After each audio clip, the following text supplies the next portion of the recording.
नरेगावमध्ये हे जे चंद्रकांत शिंदे म्हणून आहेत, ते गिरणीचे या ठिकाणी काम करतात. त्यांच्याबरोबर 7,61,000 रुपयांचा फ्रॉड झालाय. नक्की आपण त्यांच्याकडून समजून घेऊयात काय नक्की झालं, काय झालं नक्की.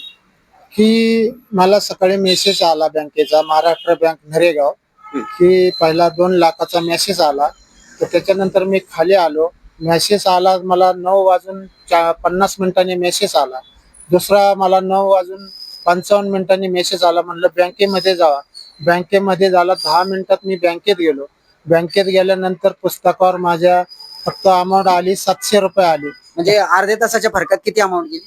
अर्ध्या तासाच्या आत 7,61,000 अर्ध्या तासाच्या आत गेली. तर मी बँकेत गेल्यानंतर ते म्हणले 700 रुपये शिल्लक आहे. मग तिथून पुढे मी बँकेच्या मॅनेजरकडे गेले, मॅडमकडे. मग त्यांना ती प्रोसेस दाखवली गेली. मग तिथून पुढे त्यांनी अकाउंट बंद करण्यात आलं. किती वर्षापासूनची तुमची ही सेविंग? माझे सेविंग 9 ते 10 वर्षापासून सेविंग अकाउंट होतं.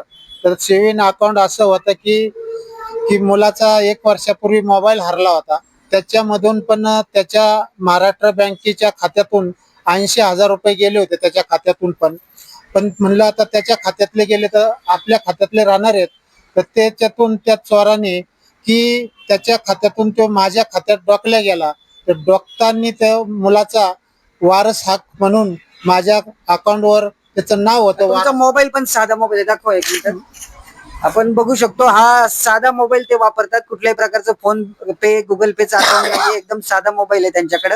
आणि तरी देखील इंटरनेट बँकिंग वरून त्यांचे पैसे गेलेले. तुम्ही काय सांगाल, तुमची मागणी काय आता? माझी मागणी एवढीच आहे, माझे पैसे मला सगळे भेटले पाहिजे, एवढीच मागणी आहे माझी.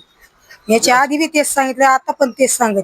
माझे पैसे जेवढे गेले तेवढे पैसे मला परत भेटले पाहिजे. किती रुपयाची अमाऊंट आहे? 7,61,000. तुम्ही काम काय करता? मी हाराचं दुकान आहे हाराचं माझं. दुकान. आपण बघू शकतो या ठिकाणी या हाराचा व्यवसाय करतात आणि हे गिरणी चालवतात या ठिकाणी. परंतु या कुटुंबावर या ठिकाणी मोठा प्रसंग ओढवलेला आहे. 7,61,000 रुपयांची जी काही अमाऊंट आहे ती त्यांच्या अकाउंट मधून गेलेली आहे. 10 वर्षाचे जे काही कष्ट होते त्यांचे ते या ठिकाणी वायाला गेलेले आहेत. आता त्यांच्या खात्यामध्ये 700 रुपये बॅलन्स राहिलेला आहे. तर त्यांची प्रशासनाकडे एवढीच मागणी आहे की बाबा हे जे काही पैसे त्यांचे गेलेले आहेत ते पैसे त्यांना परत मिळावेत. प्रशासनाने या गोष्टीकडे गांभीर्याने बघून ते पैसे त्यांना परत मिळवून द्यावेत, एवढीच या ठिकाणी मागणी. धन्यवाद.